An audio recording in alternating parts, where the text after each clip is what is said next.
Well, it's lovely to be here on site at the law school here, Oxford Brookes campus, and with you all for the TIPS research team. Let's start by introducing yourselves. Tim. Yeah, so I'm one of the co-investigators on the team, and really have been focusing on the kind of business model of transformation aspect of the project. Van Haver. I'm the research associate, and I've been working closely with the firms and taking on the research part with Fran together. I'm a co-investigator, so also collaborating with the firms and focusing on the adoption challenge on the people. Oh, so a small remit amongst you all. Let's plough into that. Before we get into the project, what's been the journey? This sort of next generation services theme, grant money, UKRI, the Government's Innovation Agency, starting to play and explore how you can help with innovation within professional services, which is quite unique in its own. But Tim, you've been involved in this journey for a little bit. Yeah, so under the previous government and the previous industrial strategy, professional services were identified as a area, I think, where there was opportunity for growth, and really the question, therefore, how can government support that? And through some of that support, the industrial strategy and Innovate UK made some money available to support what they referred to as next generation services, and we applied for and we developed a project on that. And really, what we've seen since is the continued interest from government in this. And in addition to that, we've really been trying to think about how we can support firms in different ways. So this current project, the TIPS Accelerator, is very much about trying to support firms with that adoption journey, thinking about what their needs are and how we can help them move forward. And we've been working with a range of firms. So some of the streams of activity associated with the project have been using the likes of Power BI and Copilot, Power Automate, and thinking about how we can help firms. And then at the other end, we've been working with a number of firms, a smaller number of firms, but in a much more in-depth and longitudinal way, where we've been trying to work with them to understand and overcome some of the barriers and challenges to adopt tech.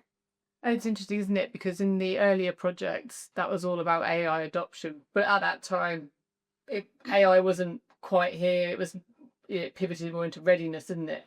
Absolutely. But now, No, I mean, in some ways, not for firms are not universally ready when it comes to AI readiness, and we're talking much more about the different forms of technology. Some of that is AI, other of it is using analytics software, using it in different ways, using some of the kind of large language models that are out there. But really, it's trying to kind of understand where firms are on that journey and see how we can move them forward respective to their own position, because there isn't a universal solution. It isn't the case that one size fits all, but it's about trying to understand where the firm is, where the people are in that firm, where their clients are and what their needs are, and how we can move them forward on that journey. yeah, it's interesting, isn't it? Because when you think of that language accelerator, your mind goes to startup, scale up type things. But here we're talking to a certain degree about enterprise level companies in many instances working across the paths. Can we look at then sort of how you've worked on this in practice a little bit more? Like you said that you're working on different strands. Perhaps Fran or Hannah, what's this mean for your team? So it was set up as an action research project, meaning instead of working in isolation and learning in isolation, we wanted to collaborate with the firms together and co-create knowledge, meaning we had like a different setup of work groups where we brought all the firms together. We brought in different experts who gave talks on different topics and workshops where the firms were potentially struggling along their adoption journey. And these work groups were meant to come in whenever there was like a challenge. So it was all sorts of sets of work groups. Additionally, it was really important to stay connected with the firms. So it was all about building this relationship with the firms and going into the firms and actually doing the shop floor walking, not just meeting the people that are involved in the project team, but really going beyond that and meeting, for example, all the accountants, the junior accountants as well, meeting some of the partners, meeting the risk departments, and also some of the lawyers, and hearing their challenges, hearing their thoughts on it. And that just gave us a lot more insights on the whole adoption journey overall.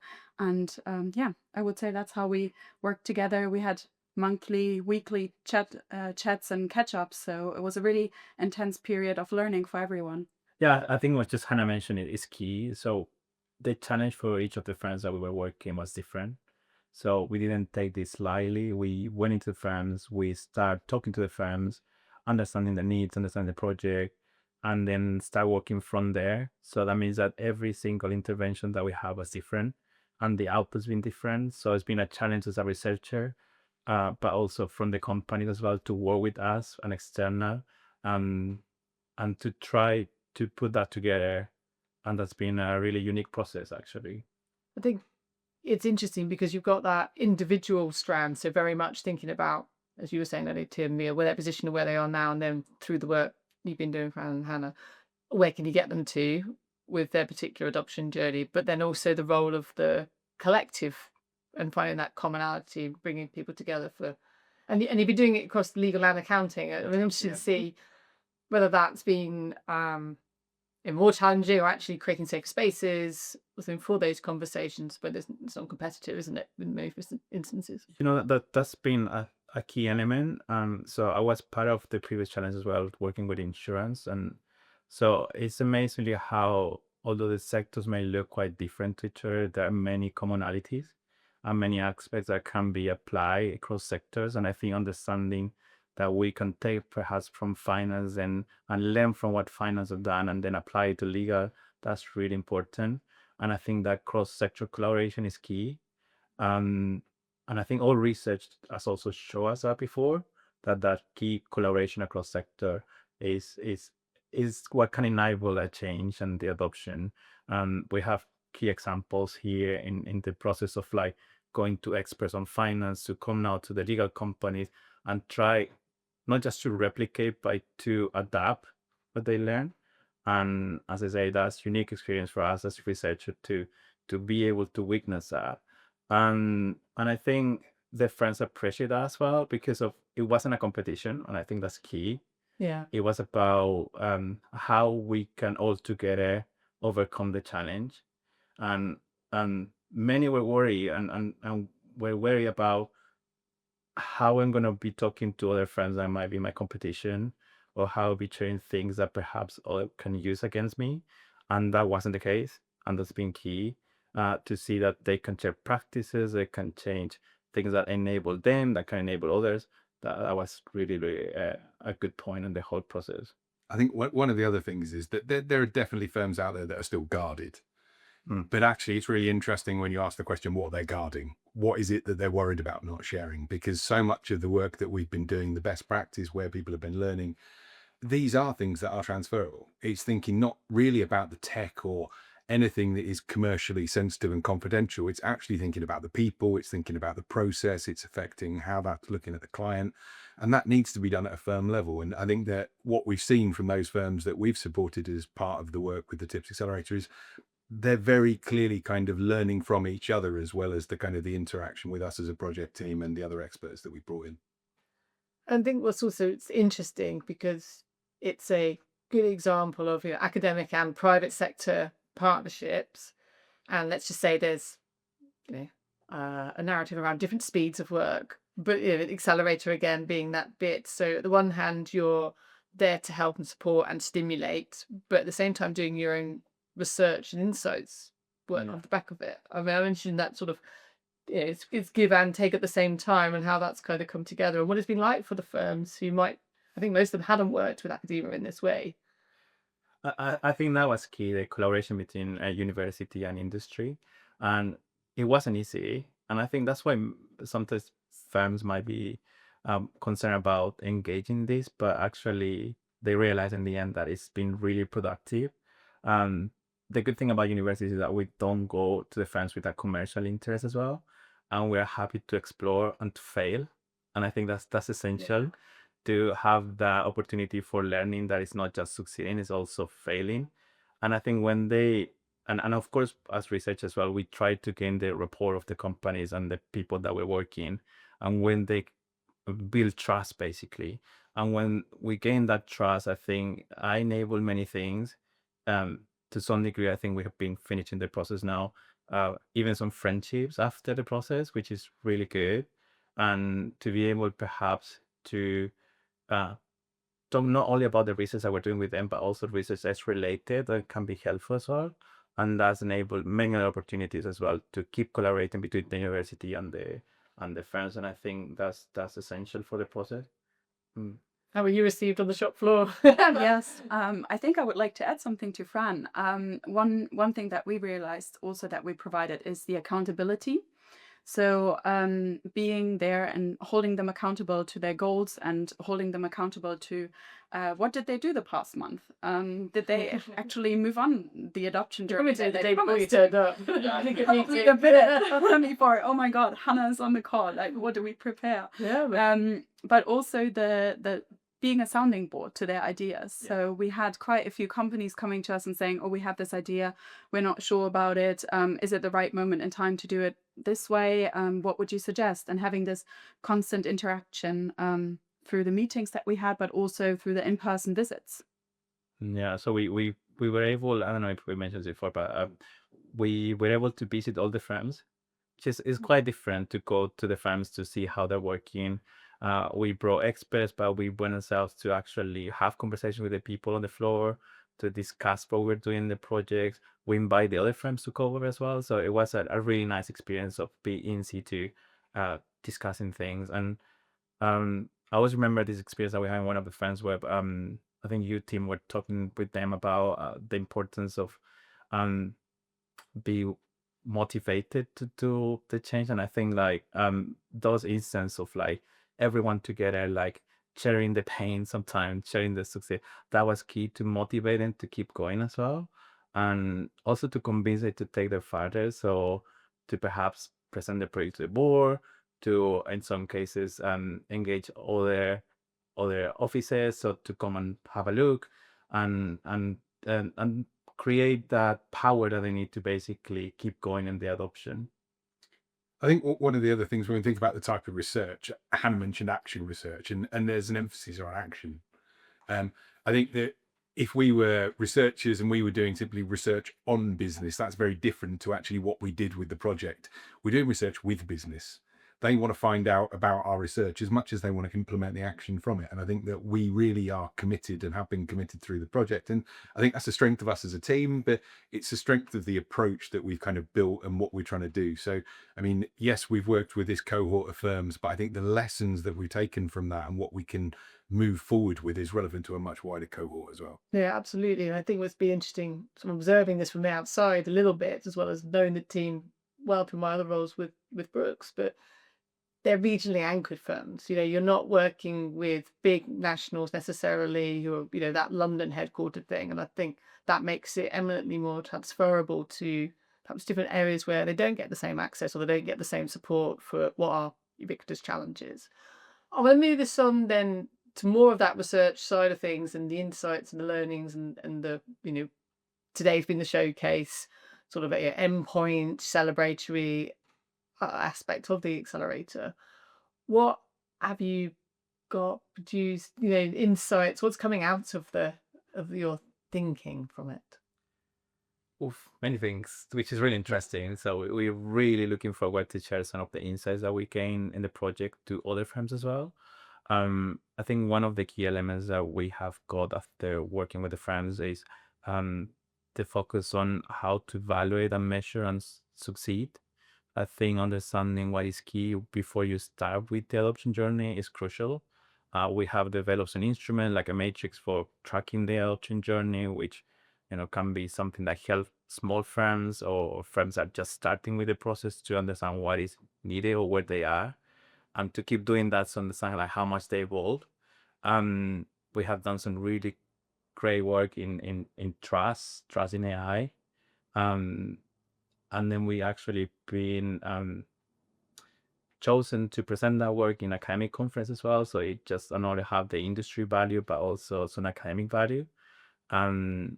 And we keep doing things around other topics as well. I don't want to share anything else. Right? Yeah, I think one of the important things is also to understand that adoption is a journey, and it's not just a one-time event. You adopt the technology and everyone's going to use it naturally. Yeah. I think another element that comes in with this whole discussion around the adoption journey is the human focus.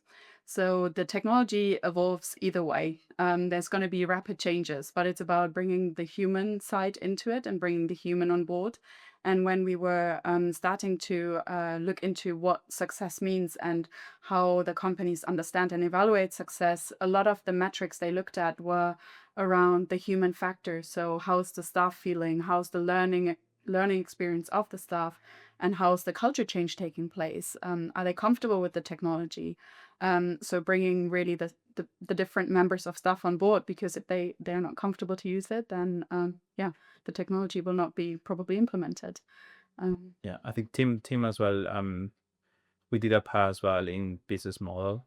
I think the friends also have to be creative in the way that they approach the challenge. So we got one of the firms, if you want to talk more about that, the one that's about the service design. That's that really different approach as well. Yeah, absolutely. So, I mean, all firms are different and they're going to approach this challenge in a different way. And I think for me, one of the things that we're trying to do is to make them think more creatively about the challenge they face. They need to understand what the problem is they're trying to solve. And I think that increasingly we've seen the firms that we've been working with distill down what that problem is. And then it's about trying to think about what the solutions look like. And the solution and the challenge in implementing that solution is often not the technology. It's thinking about whether it is the skills, whether it is the resource that's in this, how it affects the way that the business works, how it affects the identity of the professional, whether that be the lawyer or the accountant, but also how it affects what the client perceives of the business. And I think that when there's so many moving parts like this, you need to understand what they are. So as well as the kind of the research piece, that throughout the project, we've been trying to develop tools to benchmark progress, to understand where that journey is and how it's changing, and also what needs to happen next. Because I think that from one of the big takeaways for me on this is people seem much more comfortable to start with in thinking about the business of law or the business of accounting as the area to try and implement tech. Sort of on the operational side. Absolutely, yeah, where that sits. But then what we begin to see is where there have been successes in those areas, then they become more willing to experiment, to think about what that looks like in particular practice areas in the practice of law or the practice of accounting. So by doing that, I think it's about trying to build confidence. It's about building capability in the firm. And so the research has helped us understand and unpack that. And then what we've tried to do is to develop tools that the firms can then use themselves to assess it. Because as researchers, we're not going to be in the firm forever, but the firm's journey when it comes to tech adoption is going to continue. So it's really trying to think about how we can help them to help themselves. And again, that's the product of that action research. So today's been sort of a bit of an end point for the acceleration projects. I know some firms will keep going with theirs and it's going to keep them on their journey. But what, for you and the team, what happens from this point for all of you? It's a good question. It's a great question. For me, over now, well, since 2019, when we undertook the first project, one of the key things that we've been thinking about is how do we continue to build not just our research in this area, but how do we continue to have an impact with the firms that are working in this space? So as with all projects, a good project will come to an end. And I think that the learning from that, we need to make sure continues to have an impact moving forward. So there's different ways that we can do that. We've got the tools and the resources that we've developed through the project, which are available. But also it's continuing to try and work with firms. And I mean, one of the things about Innovate UK's funding and support is that it is available through things like knowledge transfer partnerships. We've got the expertise within the team to be able to continue to develop those. And I think the interesting thing for us as researchers is, given the speed that the technology is changing and given the continued people challenge to kind of move things forward, that there's lots that we could do in terms of supporting and working with firms. And actually the first step in that is trying to work out, again, like I said earlier, what the problem, what the challenge that the firm is facing is, and how we can help them address that and get a good outcome. Yeah, in my case, the whole project is sort of trying to lie on my interest in adoption, and as the challenge of adoption hasn't finished, and it's not one, it's multiple. So try to understand where is the next challenge on that. So where to go next.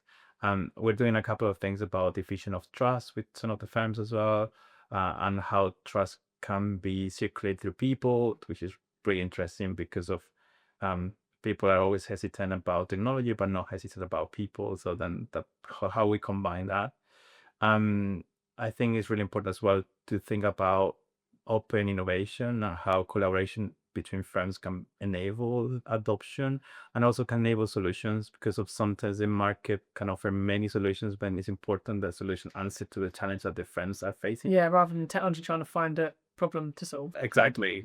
And sometimes you have to be creative on that. So you have to look in a different way. And I think given that we have experience in getting trust or gaining trust from the friends, how we can perhaps gain the trust from other friends to come and join us in new adventures.